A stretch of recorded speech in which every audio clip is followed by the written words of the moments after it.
Hello बच्चों, let's read this question. Question में कहा जा रहा है कि सेलेक्ट करो इनकरेक्ट स्टेटमेंट को। इनकरेक्ट को हाईलाइट भी करा गया है, तो इनकरेक्ट स्टेटमेंट को चूज करना है। तो देखते हैं। तो स्टेबिलिटी ऑफ पर oxide and super oxide of alkali metal increases with the increase in the size of the metal ion. ये वाली बात बिल्कुल सही है।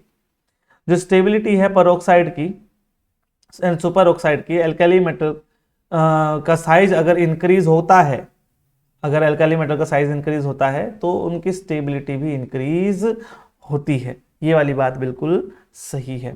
ठीक है।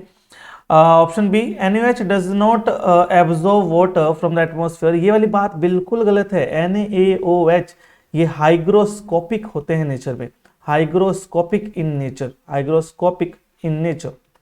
ठीक है। हाइग्रोस्कोपिक का मतलब क्या होता है? हाइग्रोस्कोपिक का मतलब होता है दे एब्जॉर्ब्स मॉइस्चर इमीडिएटली। इवन अगर आप मतलब 15 सेकंड के लिए भी रख दोगे, अगर NaOH सॉलिड जो होता है अगर आप 15 सेकंड के लिए रख दोगे ना हवा में, तो it absorbs moisture, it absorbs moisture from the atmosphere, from atmosphere. तो ये वाली जो बात बोली है ये गलत बात बोली है। तो B, NaOH does not absorb in water, ये गलत बात है। यही हमारा आंसर होना चाहिए। बाकी स्टेटमेंट में पढ़ लेते हैं। Increase in stability in A is due to the stabilization of large anion by the large cation through the lattice energy effect। अच्छा, जो ऑप्शन ए रहा था, ऑप्शन ए पेरोक्साइड क्या होता है? O2 2 माइनस, है ना, ये पेरोक्साइड है, और सुपर ऑक्साइड होता है O2 माइनस। ठीक है। तो ये अनायंस हैं, ये भी अनायन है, ये भी अनायन है।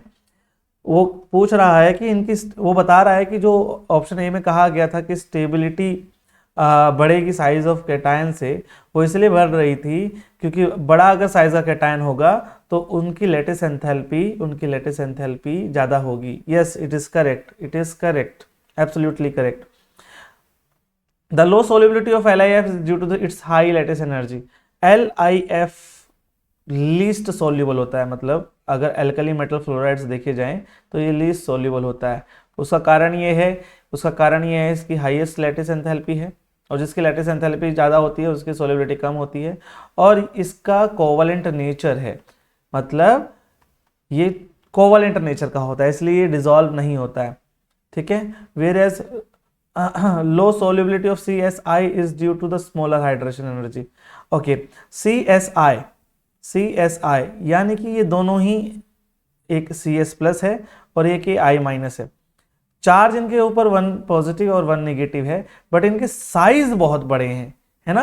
इन कैटायन और अनायन के साइज बहुत बड़े हैं, तो इस वजह से इनकी जो हाइड्रेशन एंथैल्पी है वो बहुत कम है। क्योंकि कैटायन अगर सेम चार्ज वाला हो और साइज बहुत बड़ा हो तो उनकी हाइड्रेशन एंथैल्पी बहुत कम होती है। हाइड्रेशन एंथैल्पी डायरेक्टली प्रोपोर्शनल होती है चार्ज डेंसिटी के। तो ये वाला स्टेटमेंट भी सही है। तो हमारा आया option B. Option B will be our final answer. Hope you understood it well. Good luck.